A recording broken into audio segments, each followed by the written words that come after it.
이스라엘아 들으라. 우리 하나님 여호와는 오직 유일한 여호와이시니 너는 마음을 다하고 뜻을 다하고 힘을 다하여 내 하나님 여호와를 사랑하라. 하나님은 영이시니 예배하는 자가 영과 진리로 예배할지니라. 아멘.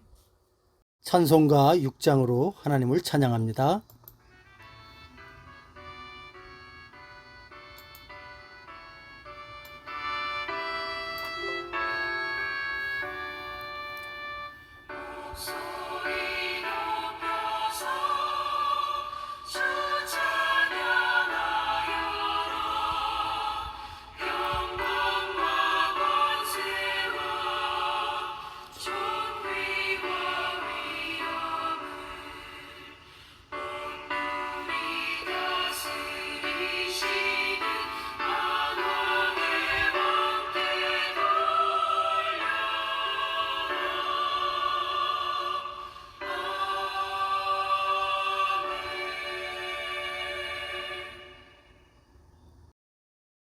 사도신경으로 우리의 신앙을 고백합니다. 나는 전능하신 아버지 하나님 천지의 창조주를 믿습니다. 나는 그의 유일하신 아들 우리 주 예수 그리스도를 믿습니다. 그는 성령으로 잉태되어 동정녀 마리아에게서 나시고 본디오 빌라도에게 고난을 받아 십자가에 못 박혀 죽으시고 장사된 지 사흘 만에 죽은 자 가운데서 다시 살아나셨으며 하늘에 오르시어 전능하신 아버지 하나님 우편에 앉아 계시다가 거기로부터 살아있는 자와 죽은 자를 심판하러 오십니다. 나는 성령을 믿으며 거룩한 공교회와 성도의 교제와 죄를 용서받는 것과 몸의 부활과 영생을 믿습니다. 아멘. 찬송가 26장으로 하나님을 찬양합니다.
언약의 10가지 말씀을 함께 봉독하도록 하겠습니다.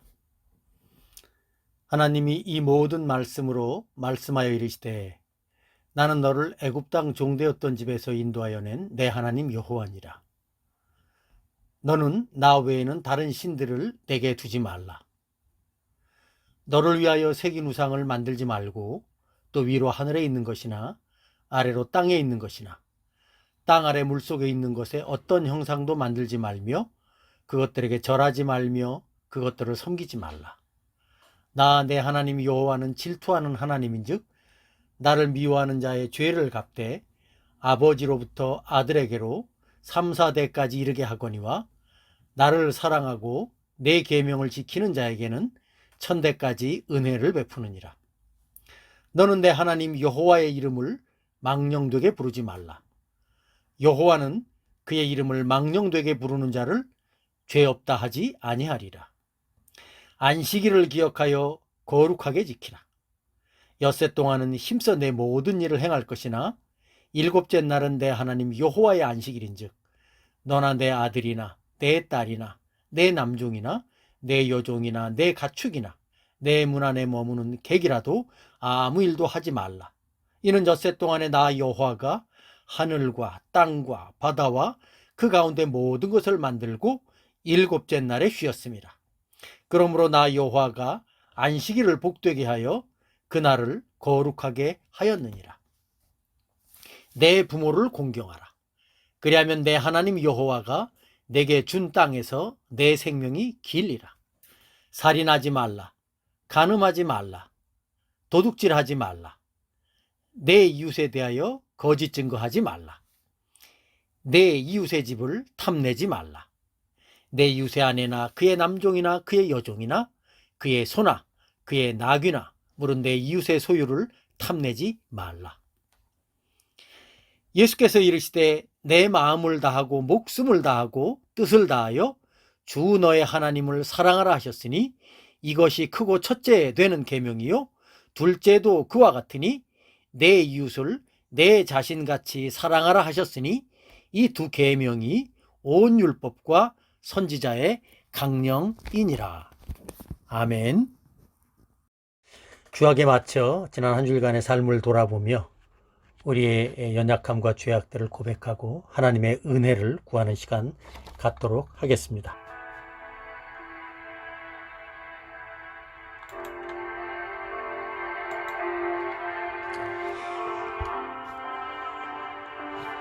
주님, 주여.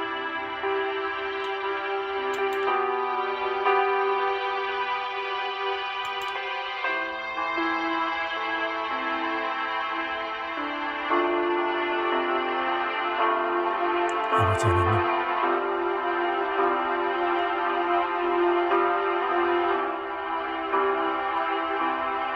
아버지,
자비롭고 전능하신 하나님 아버지, 저희들은 주의 거룩한 위엄 앞에 불쌍하고 비참한 죄인임을 고백할 수밖에 없습니다.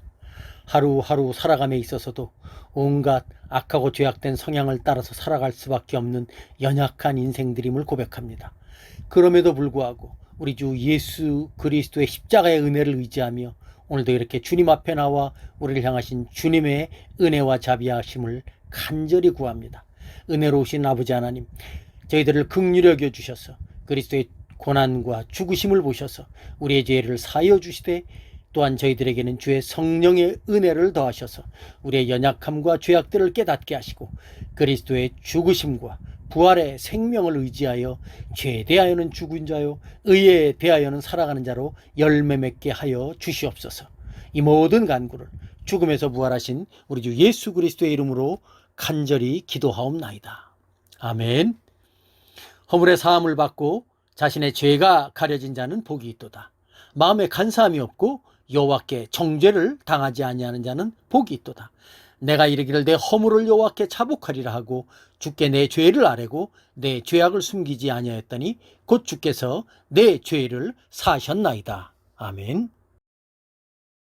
찬송가 95장으로 하나님을 찬양합니다.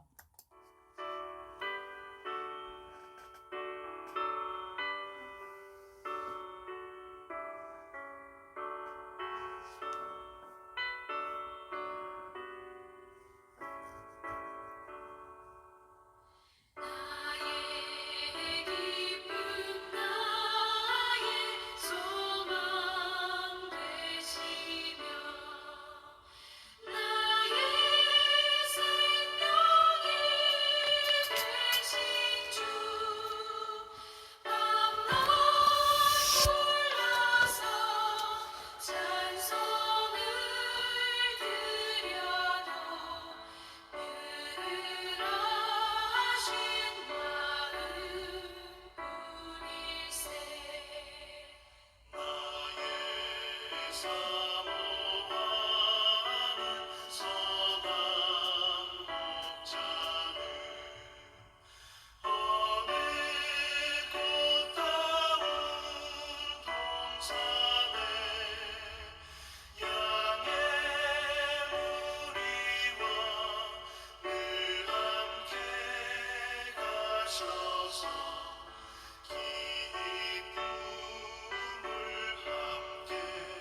다 함께 기도하겠습니다.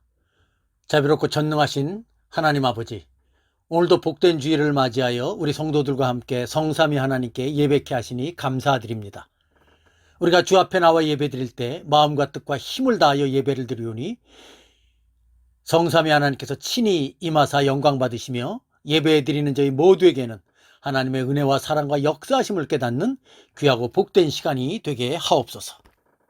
주여, 어느덧 9월도 마지막 주간이 되었고 계절로는 결실의 계절을 맛볼 수 있는 가을이 되었습니다. 또한 지난 주간은 추석 명절로 가족들과 좋은 시간도 나눌 수 있었음을 감사드립니다.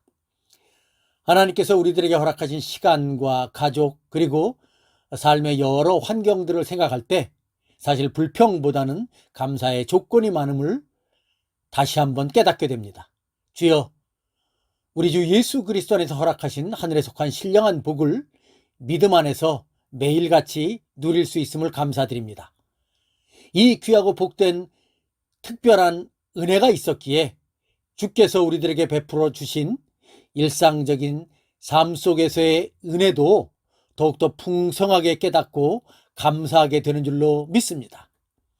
그럼에도 불구하고 여전히 우리의 요즘 삶은 코로나 바이러스로 인해서 많은 어려움과 고통의 시간을 보내고 있는 것 또한 사실입니다. 아직까지는 정상적인 삶을 영위하면서 코로나의 감염을 늦추거나 또한 완전한 치료약이 개발되지 않았기 때문에 조심스럽습니다. 그러나 주여, 코로나 때문에 우리가 주님을 향한 우리의 신앙이 연약해지지 않도록 해주시고 게을러지지 않도록 주께서 우리의 마음과 생각을 붙들어 주시옵소서. 그래서 우리 모두가 다 하루하루를 최선을 다해서 믿음으로 주님과 동행하며 살아갈 수 있게 하옵소서. 주여, 우리 군포약교회 성도들과 가정을 위해서 기도합니다. 성도들에게 허락하신 생업을 통해서 일용할 양식을 허락해 주시고 감사함과 자족함으로 살아가게 하옵소서. 무엇보다도 코로나의 위험으로부터 보호해 주셔서 하루하루를 믿음으로 건강하게 잘 생활하게 하옵소서. 또한 우리의 자녀들 역시 그들에게 필요한 은혜를 더하여 주셔서 미래의 삶을 준비하는 데 조금도 부족함이 없게 해 주시고, 또한 매일매일 주님과 함께 말씀으로 살아가게 하옵소서. 또한 연로하신 부모님들의 건강도 지켜주셔서 주님의 은혜와 돌보심을 늘 감사하는 삶이 되게 하여 주시옵소서. 또한 선교지에서 사역을 감당하는 선교사님들과 그 가정을 붙드시고 함께 해주시되, 특별히 우리 교회와 협력하는 전유성, 신성익, 신승훈 선교사님들의 가정과 사역 가운데도 늘 동행해 주시길 간절히 바라며, 특히 미얀마에서 사역하는 신성익 선교사님과 그 가정을 주께서 돌봐주시고, 특별히 오늘 결혼하시는 전유성 선교사님과 그 가정 가운데도 주님의 복된 은혜와 인도하심이 있기를 간절히 소망합니다. 이 모든 간구를 살아계신 우리 주 예수님의 이름으로 간절히 기도하옵나이다. 아멘. 찬송가 310장으로 하나님을 찬양합니다.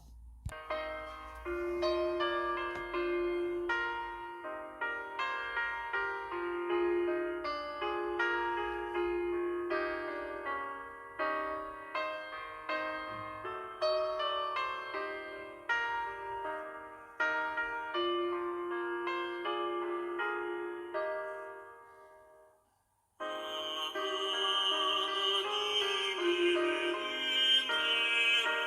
이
오늘 함께 나눌 말씀은 신약성경 에베소서 3장 1절로 13절까지의 말씀입니다. 신약성경 에베소서 3장 1절로 13절까지의 말씀 제가 봉독합니다.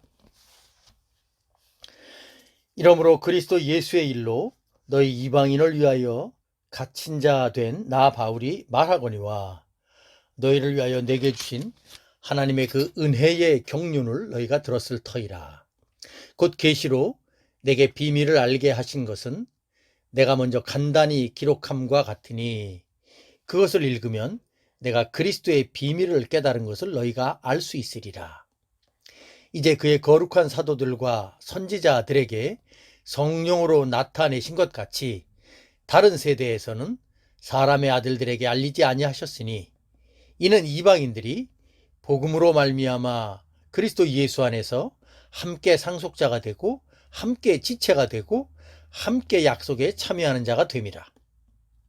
이 복음을 위하여 그의 능력이 역사하시는 대로 내게 주신 하나님의 은혜의 선물을 따라 내가 일꾼이 되었노라. 모든 성도 중에 지극히 작은 자보다 더 작은 나에게 이 은혜를 주신 것은 측량할 수 없는 그리스도의 풍성함을 이방인에게 전하게 하시고 영원부터 만물을 창조하신 하나님 속에 감추었던 비밀의 경륜이 어떠한 것을 드러내게 하려 하심이라. 이는 이제 교회로 말미암아 하늘에 있는 통치자들과 권세자들에게 하나님의 각종 지혜를 알게 하려 하심이니 곧 영원부터 우리 주 예수 그리스도 안에서 예정하신 뜻대로 하신 것이라.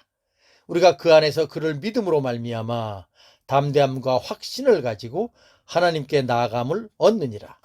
그러므로 너희에게 구하노니 너희를 위한 나의 여러 환난에 대하여 낙심하지 말라. 이는 너희의 영광이니라. 아멘. 말씀을 위해서 잠시 기도하도록 하겠습니다. 하나님 아버지 감사합니다. 오늘도 복된 주일 허락해 주셔서 성도들과 함께 생명의 말씀, 은혜의 말씀을 듣게 하시니 참으로 감사드립니다.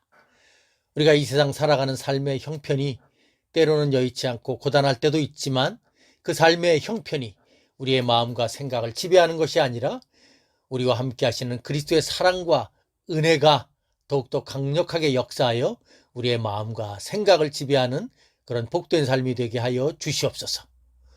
오늘 이 주일 아침에 듣는 이 생명의 말씀이 그런 복된 은혜의 삶을 다시 한번 새롭게 불러일으키는 그런 시간이 되게 하여 주시옵소서. 이 모든 간구를 살아계신 우리 주 예수님의 이름으로 감사하며 기도하옵나이다. 아멘. 여러분 반갑습니다. 지난 주간 추석 명절은 잘 보내셨는지요?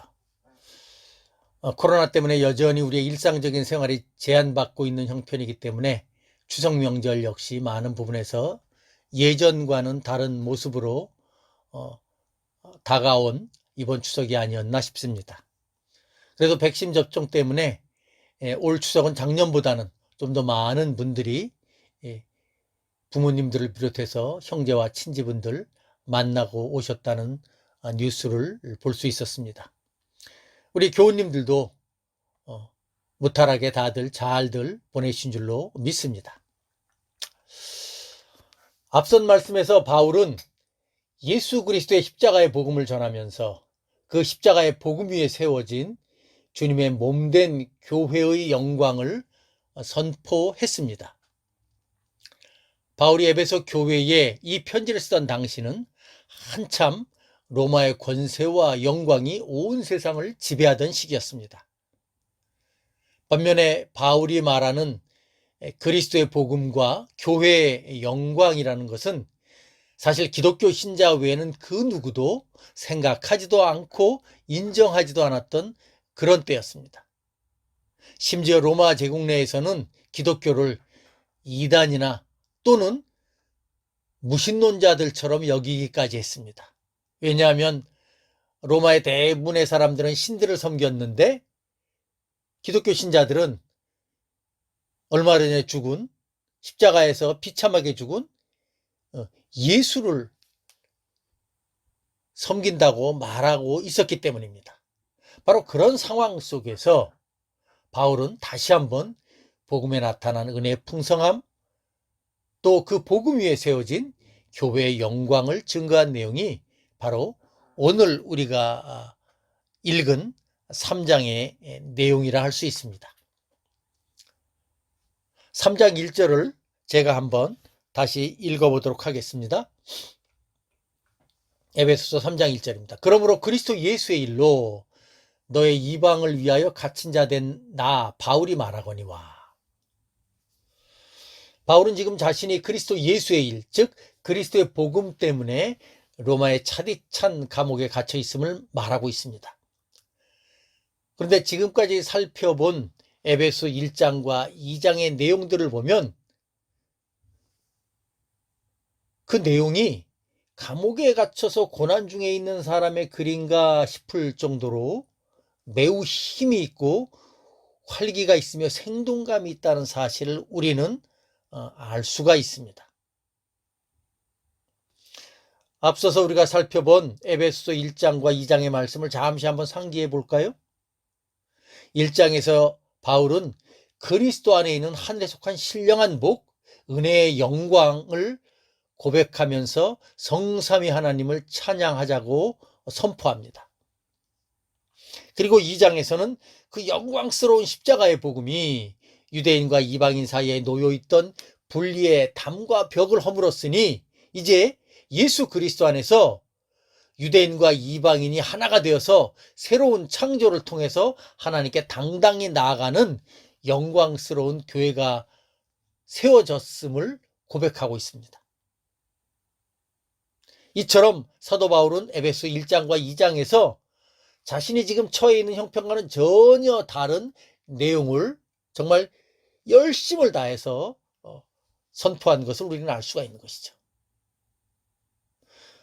이와 같은 기조 속에서 사도 바울이 계속해서 에베소서 3장을 말했다면 에베소서 3장은 어떤 내용이 담겨져 있어야 할까요? 당연히 그 교회에 속한 성도들이 그가 경험한 은혜의 복음과 교회의 영광스러움 가운데 어떻게 그와 같은 것들을 풍성히 누리며 살아갈 것인가 하는 것을 담아내야 마땅할 것입니다. 그런데 방금 읽은 본문 3장 1절을 보면 어떻게 되어 있습니까? 이렇게 되어 있습니다. 바울은 그리스도 예수의 일로 차디찬 로마 감옥에 갇혀있는 자신의 형편을 갑자기 언급하고 있는 것입니다. 어찌 보면 3장 1절의 이 표현은 지금까지 바울이 이어왔던 에베소 1장과 2장의 그 활기 있고 감동이 있고 능력이 있던 그런 문맥의 기조와는 약간은 동떨어진 그런 내용처럼 보입니다. 맞습니다. 방금 읽은 이 3장 1절의 이 표현은 앞서서 바울이 말했던 그 모든 복음의 은혜, 교회의 영광과는 조금 뉘앙스가 다른 그런 내용입니다. 듣기에 따라서는 참 안타까운 마음이 들 수도 있는 그런 내용이죠. 왜냐하면 자신이 그렇게 자랑스럽게 여겼던 영광스러운 복음과 이방인과 함께하는 그 교회 때문에 자신은 로마의 감옥에 갇혀 있다고 말하고 있기 때문이죠. 물론 오늘 우리가 읽은 이 본문의 내용 가운데 바울이 자신이 감옥에 갇혀 있기 때문에 불행하다거나 또는 괴로우니 나를 빨리 이 고통스러운 감옥에서 나올 수 있도록 힘써달라는 식의 그런 어떤 부탁이나 권면의 말이 있는 것은 아닙니다. 그러나 분명한 것은 지금껏 바울이 에베소서에서 말한 은혜의 복음의 풍성함, 교회의 영광스러움은 잠깐 뒤로 한 채 갑자기 자신의 개인적인 이야기를 불쑥 꺼내 놓은 것이 3장 1절의 시작이기 때문입니다. 사실 3장 전체를 쭉 살펴보면 실제로 바울이 1장과 2장에서 쭉 언급해온 그 은혜의 복음, 교회의 영광스러움과 계속해서 이어지는 내용은 3장 14절부터 연결되는 것이 훨씬 더 자연스럽습니다. 왜냐하면 14절부터 21절까지의 내용은 바울이 그 은혜의 복음과 교회의 영광스러움을 에베소의 신자들이 성령 안에서 풍성하게 깨닫게 해달라는 교인들을 위한 바울의 그 놀라운 기도가 나오기 때문이죠. 그런 것을 살펴볼 때 오늘 우리가 읽은 이 3장 1절부터 13절까지의 내용은 바울의 어쩌면 그 개인적인 간증과 같은 이야기가 삽입된 내용이다라고 우리가 이해할 수 있습니다.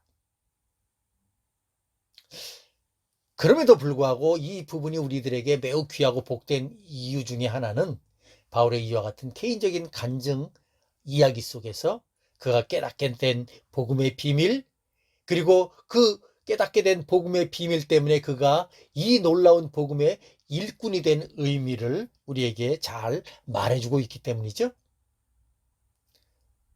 저는 오늘 여러분들과 함께 사도 바울이 깨닫게 된 그 복음의 비밀의 내용들을 잠시 살펴보면서 그 의미를 함께 나누도록 하겠습니다. 첫 번째로 살펴볼 부분은 아까 읽은 3장 1절의 내용입니다. 3장 1절 다시 한번 읽습니다. 이러므로 그리스도 예수의 일로 너의 이방을 위하여 갇힌 자 된 나 바울이 말하거니와. 이 구절을 보면 바울은 지금 자신이 그리스도 예수의 일로 이방인을 위하여 감옥에 갇혔다 그렇게 말합니다. 아까도 말씀드렸지만 바울은 자신이 감옥에 갇힌 사실을 말하는 이유가 감옥에 갇혀 있기 때문에 하루 빨리 나를 이 괴로운 감옥 생활에서 나올 수 있게 해달라고 요청하기 위함이 아니죠. 사실 바울은 신약 성경에 보면 로마서부터 빌레몬서까지 13개의 서신서를 기록했습니다. 그 중에서 에베소서, 빌립보서, 골로새서, 빌레몬서는 감옥에서 로마의 감옥에서 쓴 편지이기 때문에 옥중서신이라고까지 합니다. 근데 바울이 쓴 그 옥중서신 가운데 그 어떤 데에도 바울은 자신이 감옥에 갇혀 있기 때문에 고통스럽고 괴롭고 참 절망스럽다, 낙심한다 라고 말한 적이 한 번도 없습니다. 도리어 바울은 그가 감옥에서 쓴 그 옥중서신의 내용 속에서 감옥 밖에 있는 교인들을 위로하고 격려하고 감사하라고 권면합니다. 심지어 빌립보서 같은 것에는 정말 그 주된 내용이 기쁨이라고 할 만큼 기뻐하라고 하는 말을 강조했던 내용이 바로 그런 바울이 옥중에서 쓴 서신서 속에 담겨져 있습니다. 그만큼 바울은 자신이 그리스도의 복음 때문에 고난을 당하는 것, 심지어 감옥에 있는 것조차도 매우 자랑스러워하고 그것을 넉넉하게 감당하고 있다는 사실을 옥중서신을 통해서 잘 보여주고 있죠. 오늘 우리가 읽은 본문에도 바로 그와 같은 바울의 자태가 그대로 잘 드러나 있다고 말씀드릴 수 있죠. 오늘 우리가 읽은 이 본문의 제일 마지막 13절에 그러한 내용이 잘 담겨져 있죠. 에베소서 3장 13절 제가 한번 읽어보겠습니다. 그러므로 너희에게 구하노니 너희를 위한 나의 여러 환난에 대하여 낙심하지 말라. 이는 너희의 영광이니라. 무슨 뜻입니까? 사도 바울은 자신이 감옥에서 고난당하고 있다고 해서 감옥 밖에 있는 성도들이여 낙심하지 말라는 것입니다. 왜냐하면 그리스도께서도 복음을 위해서 고난을 당하셨고 또 복음을 위해서 고난당하는 자에게 그리스도께서 복이 있다고 말씀해 주셨는데 자신이 복음 때문에 고난당한다면 그것은 그리스도의 뒤를 따르는 길이요 그리스도의 고난에 참여하는 길이기 때문에 그것은 나에게 진정 복된 일이다 그렇게 이야기하고 있는 것이죠. 심지어 바울은 자신이 그리스도 때문에 고난당하는 그런 자신의 모습을 성도들에게 본받으라고 말하면서 예수 믿는 성도된 여러분들도 그리스도 때문에 복음 때문에 고난당한다면 그것은 영광스러운 일이 될 것이다 라고 오늘 본문에서 말해주고 있는 것입니다.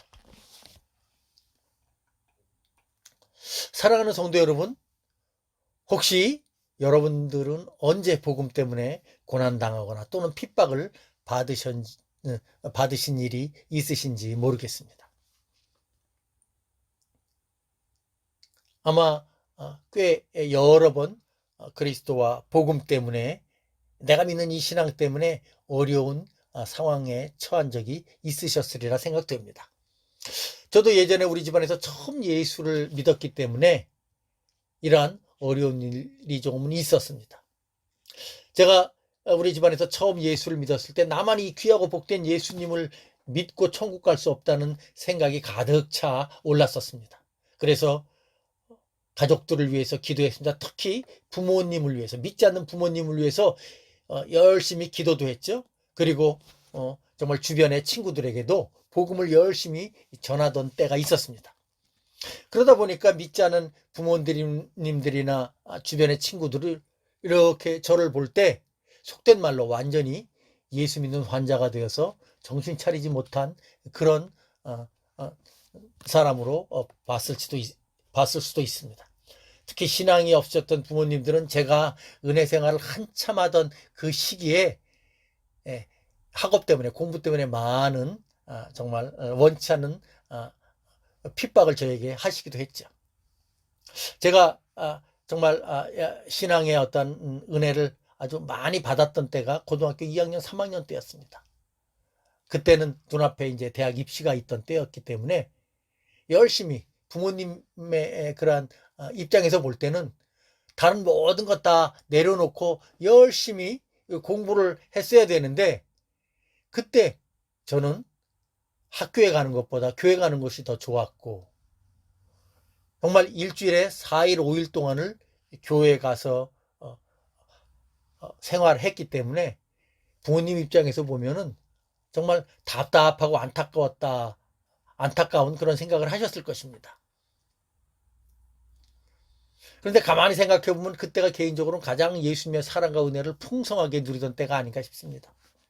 교회 다녀온 후 없는 시간 내어서 공부를 해야 되는데 교회 갔다 왔다고 부모님께 혼나고, 그러다 보니까 공부도 못하고, 또 학교에 가서는 학교 공부도 좋았지만 말씀을 읽는 게 너무 좋아가지고 틈만 나면 말씀을 보곤 하던 그때가 정말 저에게는 개인적으로 가장 은혜가 풍성하던 시기였고 하나님의 말씀을 가장 사랑하던 시기가 아니었던가 싶습니다. 저는 오늘 이 본문을 묵상하면서 바로 그런 시간들이 생각이 났었습니다. 다시 본문으로 돌아옵니다. 사실 바울이 이 대목에서 자신이 감옥에 갇혀 있음을 말하는 이유가 무엇일까요? 나 감옥에 있으니 여러분들이 내가 이 고난당하는 거 좀 알아줬으면 좋겠습니다. 그 생각으로 이 말씀을 하고 있는 것일까요? 그렇지 않습니다. 그렇다면 무슨 이유로 바울은 자신이 감옥에 갇혀 있음을 말하는 것일까요? 그것은 바로 내가 왜 감옥에 갇혀 있는지 그 이유를 여러분들이 좀 알아줬으면 좋겠다라는 그 마음 때문이죠. 이어지는 말씀에 그 내용이 나오고 있습니다. 한번 그 내용들도 한번 살펴보겠습니다. 에베소 3장 2절로 4절까지의 말씀입니다. 에베소 3장 2절로 4절까지의 말씀.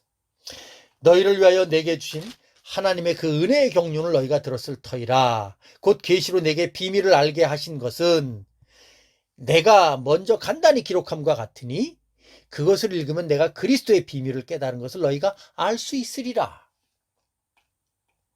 이 구절에서 바울은 그가 유대인들에게 고난을 당하는 이유, 감옥에 갇힌 이유를 기록해 주고 있는데, 그것은 바로 하나님께서 바울에게 하나님의 그 은혜의 경륜을 알려주셨기 때문이라는 것이죠. 그리고 그 은혜의 경륜 속에는 계시로 비밀을 알게 해주신 것이 있는데, 그 비밀이 곧 그리스도의 비밀이라는 것이죠. 즉 바울은 하나님께서 알려주신 그 은혜의 경륜 때문에, 그리스도께서 알려주신 그 계시의 비밀 때문에 바울은 이와 같은 고난을 지금 겪고 있다고 말하는 것입니다. 사실 오늘 본문에 나온 이 경륜이라는 단어, 오늘날 자주 사용할 수 있는 단어는 아니지만 우리가 익히 들어본 단어죠. 이 경륜, 헬라어로는 오이코노미아라고 하는 단어죠. 오이코노미아. 이 오이코노미아라는 단어는 오이코스, 즉 가정이라는 단어와 노미아, 경영관리라는 단어가 이렇게 합성된 것입니다. 오이코노미아, 즉 가정관리, 가정경영, 이런 뜻이죠. 과거에는 가정 또는 가족 공동체, 혈연 공동체가 가장 크고 중요한 의미였기 때문에 그것을 잘 경영하고 관리하는 것, 그것이 참으로 엄청난 큰 일이었습니다. 그래서 오이코노미아라는 말을 사용한 것이죠. 그러나 바울 시대에도 그렇고 오늘날에도 이 경륜이라는 단어는 사실은 좀 더 아주 폭넓고 거창하고 큰 계획을 의미하는 용어죠. 최소한 한 나라의 정치를 담당하는 위정자들에게 경륜이 필요하다고 말합니다. 한 나라의 경제를 담당하는 그러한 경제 고위직에 있는 사람들에게 경제에 대한 경륜이 필요하다고 말할 수 있을 때, 그때 사용되는 단어가 이 오이코노미아, 경륜이라는 단어죠. 오늘날의 어떤 용어로 표현하자면 빅픽처, 큰 그림을 생각할 수 있습니다. 하나님의 구원의 큰 계획, 섭리, 그것을 우리는 구속의 경륜이라고 말하죠. 사도 바울은 오늘 그것을 하나님의 은혜의 경륜이다, 그렇게 말해 준 것이죠. 그리고 하나님께서 바울에게 그런 하나님의 은혜에 대한 큰 그림을 알려주셨는데 그것이 바로 그리스도라는 것이죠. 사실 오늘 본문에 나오는 경륜이라는 단어도 우리가 잘 이해해야 되겠지만 또 함께 나와 있는 이 비밀이라는 단어도 우리가 좀 더 정말 잘 이해할 필요가 있죠. 왜냐하면 우리는 종종 이 비밀이라는 단어를 부분적으로만 이해하는 경향이 있기 때문입니다. 사실 이 비밀, 헬라어로 무스테리온이라는 단어입니다. 이 무스테리온에서 어떤 단어가 나왔을까요? 미스터리. 영어 미스터리, 신비라는 단어가 나왔죠. 영어로 미스터리 그러면은 알 수 없는 어떤 신비한 것을 말하죠. 그런데 헬라어로 무스테리오는 그런 알 수 없는 신비라는 뜻보다는 드러내서 널리 알려야 될 그런 내용을 말합니다. 정말로 중요해서 한두 사람만 아는 것이 아니라 수많은 사람, 모든 사람이 다 알아야 될 그런 아주 중요한 내용인데 너무나 적은 사람, 한두 사람만 알고 있는 그것을 무스테리온이라고 하는 것이죠. 너무나 중요해서 모든 사람이 다 알아야 될 내용인데 한두 사람, 아주 매우 소수의 사람만 알고 있는 것, 그것이 바로 헬라어로 무스테리온의 의미이죠. 사도 바울은 하나님께서 자신에게 바로 그와 같은 비밀, 즉 무스테리온을 계시로 알려주셨다, 그렇게 말하고 있습니다. 그렇다면 바울이 깨닫게 된 그리스도의 비밀은 무엇일까요? 5절과 6절의 말씀에서 그것을 다시 한번 자세히 설명해 주고 있죠. 5절과 6절의 말씀을 한 번 더 읽어봅니다. 이제 그의 거룩한 사도들과 선지자들에게 성령으로 나타내신 것 같이 다른 세대에서는 사람의 아들들에게 알리지 아니하셨으니 이는 이방인들이 복음으로 말미암아 그리스도 예수 안에서 함께 상속자가 되고 함께 지체가 되고 함께 약속에 참여하는 자가 됨이라. 이 말씀을 보면 바울이 깨닫게 된 비밀은 다름 아닌 그리스도라는 사실입니다. 바울은 그리스도가 누구인지 몰랐을 때 그는 복음의 비밀을 몰랐습니다. 그러나 다메섹 도상에서 부활하신 예수님을 만난 후 바울은 부활하신 예수께서 구약 성경에서 예언된 바로 그 메시아 그리스도라는 사실을 깨닫게 되었습니다. 그리고 그가 깨닫게 된 그리스도에 대한 참된 진리의 지식이 그에게 그리스도의 비밀이 되었고 그가 증거하는 복음의 비밀이 된 것입니다. 그렇다면 바울이 깨달은 그리스도의 비밀, 즉 복음의 비밀은 무엇이었을까요? 크게 두 가지 우리가 생각해 볼 수가 있습니다. 첫 번째는 그리스도 그분의 인격이 바로 놀라운 계시요 비밀이라는 것입니다. 사랑하는 성도 여러분, 사실 바울에게만 그리스도가 비밀이고 계실까요? 그렇지 않죠. 오늘날 예수 믿는 모든 신자들에게도 그리스도는 비밀이요 계시라고 말씀드릴 수 있습니다. 우리 성경 말씀 한 구절 찾아보겠습니다. 성경 말씀 골로새서 1장 26절부터 27절까지의 말씀입니다. 신약 성경 골로새서 1장 26절부터 27절까지의 말씀 제가 한번 읽어봅니다. 이 비밀은 만세와 만대로부터 감추어졌던 것인데 이제는 그의 성도들에게 나타났고 하나님이 그들로 하여금 이 비밀의 영광이 이방인 가운데 얼마나 풍성한지를 알게 하려 하심이라. 이 비밀은 너희 안에 계신 그리스도니 곧 영광의 소망이시니라. 사도 바울은 그리스도의 비밀을 성도들에게 말하는데 이 비밀은 곧 성도들 모든 사람들 한 사람 한 사람의 마음속에 심령 속에 있는 그리스도다라고 말하고 있습니다. 바울은 골로새에 있는 성도들에게 그리스도가 바로 드러난 계시의 비밀이라고 말하죠. 그렇다면 그리스도께서 어떻게 정말 믿는 성도들에게 드러난 계시의 비밀이 되실 수 있을까요? 그것은 바로 신자들이 믿는 예수 그리스도가 어떤 분이신지를 잘 알게 되면 바울이 왜 그리스도의 비밀, 복음의 비밀이라고 말하는지 우리가 그것을 알 수가 있을 것입니다. 우리 성경 구절 한 구절 더 찾아보도록 하겠습니다. 우리가 너무나 잘 아는 성경 말씀입니다. 신약 성경 마태복음 16장 15절로 17절의 말씀입니다. 신약 성경 마태복음 16장 15절로 17절의 말씀 다 찾으신 줄 알고 제가 읽어봅니다.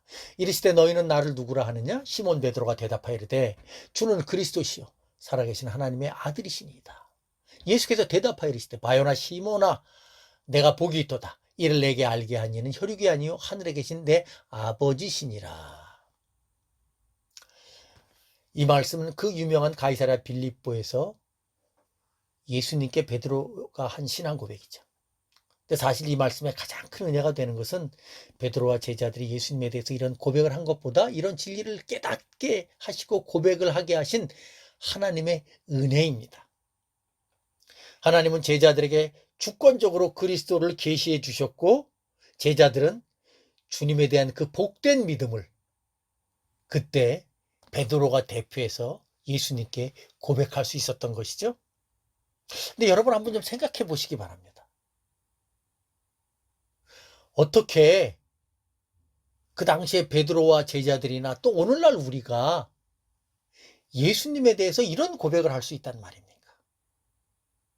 사실 예수님은 우리와 똑같은 육신을 입으신 2000년 전에 이 세상에서 살다 가신 그런 우리와 똑같은 인성을 지니신 그런 분이십니다. 그런데 우리는 그 주님을, 그 예수님을 온 천지 만물을 창조하신 하나님이시여 창조주요 또 우리의 모든 죄를 대신 담당하신 구세주로 믿고 고백하고 있습니다. 그 예수님에 대해서 깊이 묵상할 때 우리는 예수를 믿는 이 믿음이 얼마나 놀라운 비밀인가 하는 것을 고백하지 않을 수 없는 것입니다.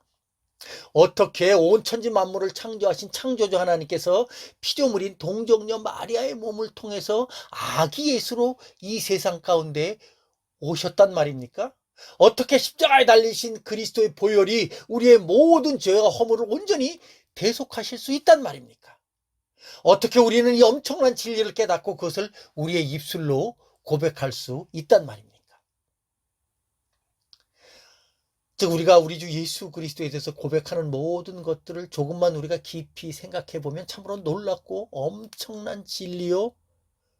반면에 그 진리를 깨닫지 못한 사람들에게는 이런 고백을, 이런 신앙을 이야기하는 신자들이야말로 참 말도 안 되는 것을 믿는 사람들이다라고 생각할 수밖에 없는 것이죠.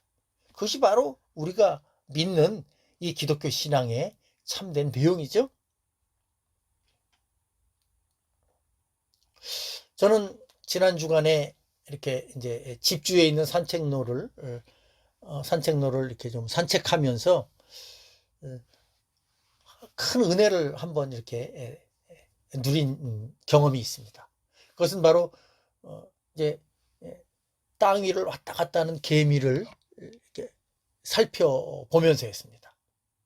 우리가 주변에 있는 어떤 그 이제 논과 밭길 또 산으로 이렇게 지나가다 보면 많이 볼 수 있는 게 개미죠. 개미는 정말로 얼마나 보잘것없는 존재입니까? 우리가 산과 들을 지날 때 무심코 개미가 지나가는 것 모르고 밟아 죽일 때도 많이 있죠. 그만큼 아무것도 아닌 존재가 바로 개미죠. 저는 그 아무것도 아닌 개미를 보면서 갑자기 불현듯 이런 생각이 들었습니다. 나와 개미와의 관계, 그리고 하나님과의 나와의 관계를 생각해 보았습니다. 내가 땅에 왔다 갔다 하는 개미를 보면서 내가 그 개미를 너무 사랑해서 내가 개미로 변해서 그 개미를 위해서 죽을 수 있을까? 그런 생각할 수 있죠. 근데 그것은 실은 가능하지도 않은 생각이고 정말 가당치도 않은 생각이죠. 말도 안 되는 그러한 말과 생각입니다. 그런데 이런 말도 안 되는 생각보다 훨씬 더 엄청나게 수만 배 말도 안 되는 일을 우리에게 말씀하시고 실천하신 분이 계시죠? 누구십니까? 바로 온 천지 만물을 창조하신 창조주 하나님이십니다. 우리 주 예수 그리스도이십니다. 나와 개미와의 관계는 엄격하게 보면 피조물 대 피조물의 관계죠. 쉽게 숫자로 표현하자면 100만 대 1이라는 숫자로 표현할 수 있을 것입니다. 그러나 하나님과 나와의 관계는 창조주 대 피조물의 관계죠. 숫자로 표현하자면 무한대와 제로의 관계죠. 창조주 하나님 앞에서 나라는 존재는 그야말로 없는 것과 마찬가지죠. 그런데 그런 피조물인 나를 위해서, 그것도 죄와 허물로 오염되어서 상종할 가치가 없는 그런 더러운 존재인 나를 위해서 하나님께서 나와 똑같은 육신 입으시고 이 땅에 오셔서 모진 고난 괴로움 다 받으시고 마지막 날에는 나를 위해서 죽으심으로 우리의 모든 추한 죄와 허물을 다 용서해 주셨다는 것이죠. 그리고 사흘 만에 부활하심으로써 그 놀라운 대속의 은혜를 우리들에게 허락해 주셨고, 그것을 믿으라고 제자들을 세워주셨고 교회들을 세워주셨습니다. 그래서 오늘날 저와 여러분들이 이 복된 신앙을 갖고 군포언약교회라는 몸된 교회에 속해서 하나님 섬기고 살아가고 있는 것입니다. 저와 여러분들이 예수 믿는 것, 바로 이런 엄청난 비논리, 있을 수 없는 사건을 우리가 믿는다고 고백하는 것입니다. 그런데 성경은 그것을 그리스도의 비밀이라고 말하고 있고 하나님의 은혜의 경륜이라고 말하고 있는 것입니다. 사랑하는 성도 여러분, 바울이 깨달은 복음의 비밀은 바로 그것이었습니다. 그래서 바울은 이 복음의 비밀을 전하기 위해서 자신의 조상들이 믿고 따르던 잘못된 것들 다시는 보지 않을 오물처럼 버렸고, 그것을 위해서 감옥에 가는 것도 불사했던 것이죠. 그것이 바로 오늘 본문에 나오는 바울의 마음의 한 단면입니다. 두 번째로 바울이 말하는 비밀 중에 또 하나는 유대인이 아닌 이방인들이 그리스도 안에서 함께 상속자가 되고 함께 지체가 되고 함께 약속에 참여하는 자가 되었다는 것이죠. 바울이 유대인들에게 고소를 당한 가장 큰 이유 중에 하나는 유대인이나 이방인이나 복음 안에서 하나가 되었다고 말한 데 있죠. 유대인들은 자신들만이 택한 백성들이고 하나님은 온 열방 가운데 아브라함의 후손들인 자신들에게만 율법을 주시고 은혜와 약속을 주셨는데, 갑자기 바울은 그것이 아니라 그 은혜의 약속은 유대인뿐만이 아니라 이방인들에게도 똑같이 열려 있다고 말하고 있으니 유대인들은 황당하게 생각한 것입니다. 지금까지 유대인들은 이방인을 정말 아무것도 아닌 존재로 상종조차 하지 않았는데, 자신들이 그렇게 지지했던 바울이 그 진리를 부인하고 있었습니다. 왜냐하면 바울은 부활하신 예수님을 만나고 난 이후에 바로 구세주 예수께서는 이 세상에 오신 이유가 바로 거기에 있기 때문이라는 것을 알았기 때문입니다. 아니, 더 나아가서 하나님께서 이스라엘의 조상이라고 할 수 있는 아브라함을 택하신 이유가 아브라함과 유대인만을 위해서가 아니라 온 열방을 위함이라는 그 의미를 제대로 깨달았기 때문이죠. 6절의 내용이 바로 그 내용 아니겠습니까? 이방인들이 복음으로 말미암아 그리스도 예수 안에서 함께 상속자가 되고 함께 지체가 되고 함께 약속에 참여하는 자가 되었다라는 말씀이 바로 그 말씀이죠. 바울은 로마서부터 시작해서 그의 모든 서신서에 유대인과 이방인이 복음 안에서 하나가 되었다는 이 진리를 강력하게 전하죠.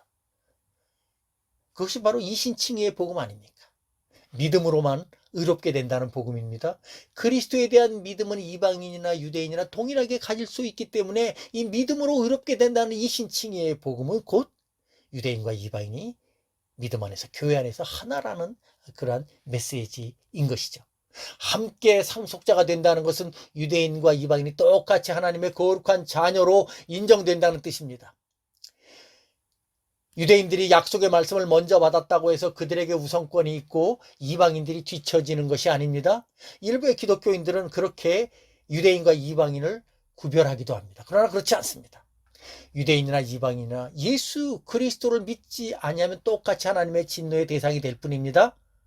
그러나 그들이 예수 그리스도를 믿는다면 똑같은 하나님의 거룩한 자녀로 받아들여질 것입니다. 그것이 바울이 함께 상속자가 되었다고 하는 이 말씀의 뜻입니다. 함께 지체가 되는 것도 역시 마찬가지죠. 이것은 그리스도의 몸된 교회를 상정해서 하는 말입니다.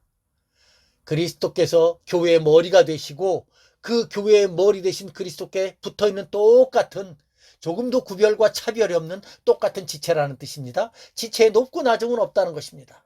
지체의 연약함과 강함은 있겠지만 하나님께서는 여러 지체들을 서로 같이 돌보게 하셨고 약하게 보이는 지체가 더 요긴하게 사용된다는 사실을 성경을 통해서 말씀하십니다. 그렇기 때문에 예수 그리스도 안에서는 모든 지체가 동일하다는 사실을 말씀해 주고 있죠. 그리고 마지막으로 이방인이나 유대인은 다 함께 약속에 참여하는 자가 되었다는 것이죠. 여기서 말하는 약속은 하나님께서 허락하신 믿음의 복을 말합니다. 믿는 자에게 허락하신 하나님의 복된 자격과 신분과 은사들을 말하죠. 그리고 하나님은 유대인이나 이방인이나 차별하지 않고 동일하게 대하신다는 뜻이죠. 그것이 바로 바울이 깨닫게 된 복음 안에서의 그리스도의 비밀이요 하나님의 은혜의 경륜인 것입니다. 바울은 이 복음의 비밀을 위해서 스스로가 고난 속에 처하기를 자처했고 복음의 일꾼이 되었다고 오늘 고백하고 있는 것입니다. 이제 설교를 맺겠습니다. 오늘 우리는 에베소서 매우 독특한 부분을 살폈습니다. 내용이 독특한 것이 아니라 이 복된 복음의 비밀을 고백하는 바울의 마음이 참 독특합니다. 바울은 자신의 고난과 아픔을 전혀 숨기지 않습니다. 그 고난과 아픔까지도 받아들이면서 사랑하면서 그것을 그가 깨달은 복음 안에서 소화하는 모습을 보이죠. 어느 면에서 보면 정말 가장 성숙한 신앙의 모습이죠. 자신이 처한 비참한 상황을 복음으로 승화시킨 바울의 태도, 그것이야말로 진정한 복음의 진리를 믿는 자가 보여주는 모습이라는 생각해보게 됩니다. 바라기는 우리 군포약교의 모든 성도들도 이런 복된 바울의 신앙을 본받았으면 합니다. 우리가 살아가는 삶의 환경이 지금 어느 때보다도 힘들고 어려운 상황입니다. 그러나 이 상황이 아무리 어렵고 힘들지라도 바울이 처한 상황과는 비교할 수 없겠죠? 바울은 그가 감옥에 처해 있는 그 상황 속에서도 그가 깨닫게 된 그리스도의 비밀 때문에 이런 귀하고 복된 고백을 하지 않았습니까?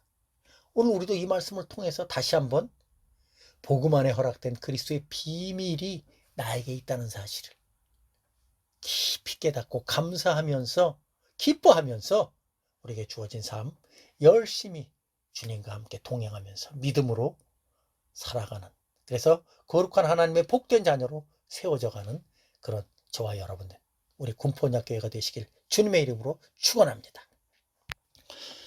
하나님 아버지 감사합니다. 오늘도 이 귀하고 복된 하나님의 은혜의 경륜의 말씀, 복음의 비밀의 말씀을 다시 한번 들려주시고 깨닫게 하시니 감사드립니다. 바울은 이 그리스도의 비밀을 위하여 자신의 삶을 하나님께 내어드리기를 전혀 개의치 하지 않았습니다. 바울이 이런 복된 삶을 살 수 있었던 것은 그가 깨달은 복음 안에 있는 그리스도의 사랑의 깊이와 넓이와 길이와 폭을 풍성하게 알았기 때문입니다. 주여 바라옵나니 우리들에게 이런 복된 말씀의 깨달음과 은혜를 주셔서 이 코로나 시대에 환경에 좌우되지 않고 주님의 복된 말씀의 은혜에 지배되는 그런 믿음의 성도로 살아갈 수 있도록 인도해 주시옵소서. 우리 군포약교의 모든 성도들이 이런 복된 믿음으로 잘 세워져 갈 수 있도록 주께서 인도해 주시고, 조금도 뒤떨어지는, 믿음의 길에서 뒤떨어지는 그런 성도가 없도록 주여 인도해 주시고 함께해 주시옵소서. 감사드리며 이 모든 간구를 살아계신 우리 주 예수님의 이름으로 감사하며 기도하옵나이다. 아멘. 찬송가 336장으로 하나님을 찬양합니다.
지금 이 시간 강복기도 하도록 하겠습니다. 우리 주 예수 그리스도의 은혜와 하나님의 만극하신 사랑하심과 성령 하나님의 감화, 감동, 위로 교통하심의 역사가 이제 말씀 듣고 그리스도 안에서 믿음으로 살기로 결심한 우리 모든 성도들과 그들의 가정과 직장과 사업장 위에, 그리고 이 나라 이 민족 위에 이제로부터 영원까지 함께 하시기를 간절히 축원하옵나이다. 아멘.